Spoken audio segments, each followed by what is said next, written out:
Alright, so hooking a canopy up to a container. This happens a lot in crew because a lot of people don't have their own lightnings when they start, so you know, the LO will just drop a canopy in front of them and say, here, hook this up. And a lot of people don't do this often, so they don't know how to do it. I'll go through how I do it. You know, it's important that there's no tangles or step-throughs when you're hooking it up because you know, chopping at 12,000 feet is no good. So I stretch it out like with the risers next to the container, and generally I work from the canopy towards the container when I'm untangling stuff. So I'll grab the tail pocket, right, and I'll try to like pull out the tail, right,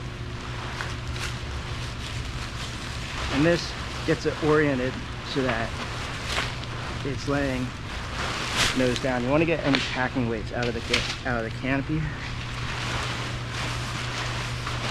Okay, right? So I lay the tail, or I pull the tail out so that, you know, the nose is directly on the packing mat and the tail is sitting on top. And then I'll work my way down. I'll work one side all the way down to the risers. So what I do is I'm basically walking the lines in the reverse of how I walk them when I'm packing. The way I'm going to find all the lines that I need is I'm going to start at my tail pocket, and I'm just going to walk my hands along the tail, right, and I'm going to start grabbing the brake lines as they come by. There's 4 brake lines on lightning, right, so that's all 4 brake lines. I'm going to keep going down the stabilizer, right. These are my D's and C's. They join together at this cascade here. I'm going to put them between I got the brake lines between my thumb and my pointer, C's and D's between my pointer and middle, right. I'm going to keep walking them down. I'm going to skip the B line, this white line. I'm going to go straight for the red line and grab it like that. The reason why I do this is because on crew canopies, the A and B line don't join together. They're continuous. They run straight down to the riser without any joint connecting them. And the A line is on the outside of the riser, and that's the one we need to make sure everything's oriented properly. So I'm just gonna walk it down in the reverse that I normally do. I'm gonna pick the risers up and I'm gonna keep going all the way down. I'm gonna try to get any like excess line on to the canopy side of the slider. That'll just make everything like look a little cleaner and be easier to sort through.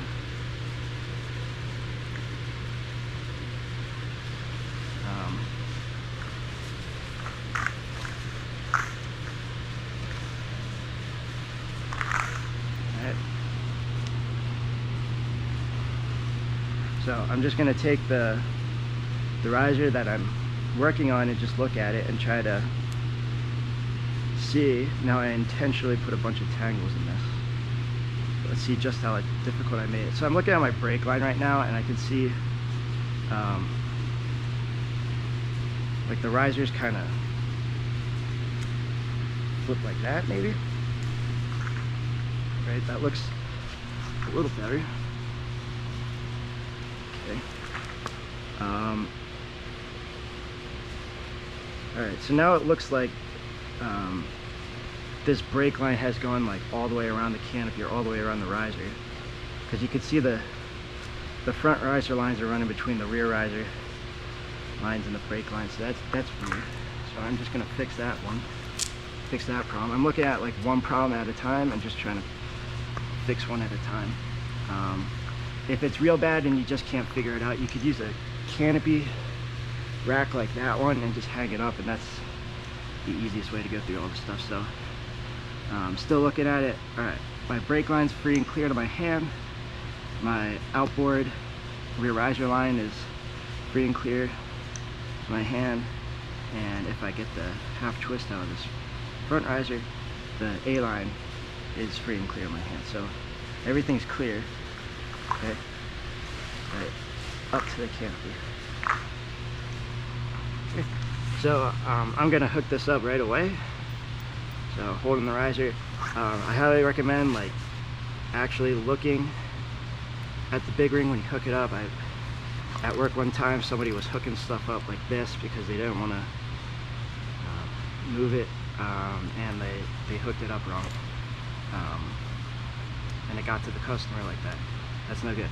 So here's the big ring, middle ring, small ring, and the loop, right? The middle ring's going to go through the big ring, small ring is going to go through the middle ring, right? It's not, this is wrong. The small ring should not go through the big ring, only the middle ring should go through the big ring, okay? Just like that. And then the cloth loop goes through the small ring, just the small ring, it doesn't go through the middle ring. It goes through the grommet, okay? And then here's the thing that a lot of people miss. It goes through this hole on the hard housing, okay? It does not just slip over the cable, it goes through the hole in the hard housing, and then the cable goes through it.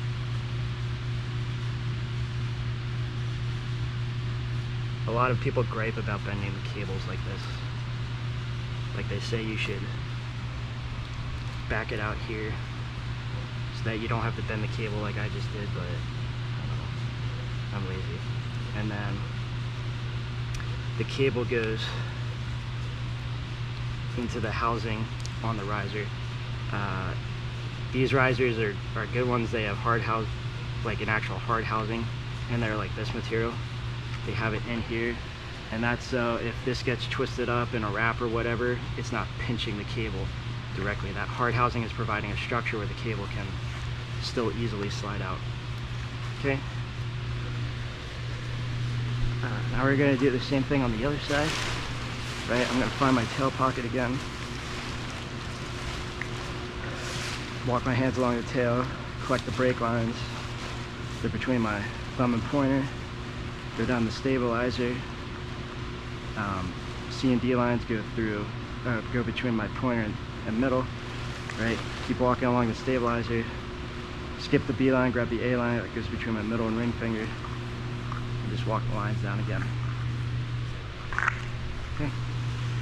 Right, and I'm looking at it. I haven't turned my hand or anything like that, so if it's free, if the lines are free and clear up to my hand, they should be free and clear up to the canopy. So I'm looking at the brake line, it's free and clear. The rear line's free and clear, and the A line's free and clear. Okay. Right. And I'm gonna just hook it up to the container the same way. Okay. Middle ring through the big ring, small ring through the middle ring, cloth loop through the small ring, then through the grommet, then through the hole in the hard housing.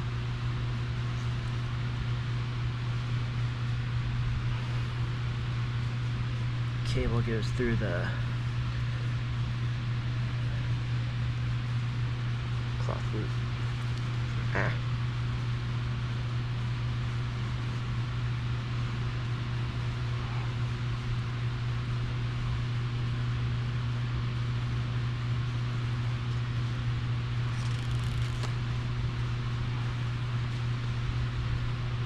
And then the cable goes into the hard housing.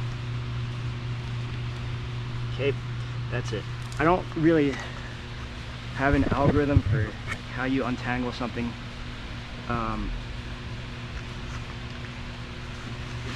You know, if you're running the lines and the twist is up above, if there's like a twist up above the slider, it's usually easier to untwist the canopy.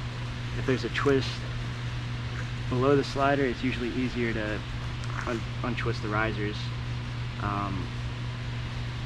If you have a single line like running like from the right side through the the left side. Usually it's been passed around the canopy or the risers somehow, and you just have to work out like how you unravel it. Like again, like the canopy rack is super helpful when things are really bad. We could do one final check on it, run the lines like we would if we're packing it, right? So I'm looking down at the container and the 3 rings. Okay, I'm making sure there's no twist in my risers. Brake lines between the thumb and pointer, rear lines between the pointer and middle, front lines between the middle and ring finger. Okay, I'm just gonna run it up like this. Get the slider all the way up to the canopy, and this is the part that a lot of people miss. You want to check the opposite side to make sure there's no twist between the slider and the canopy. Okay, so this is good.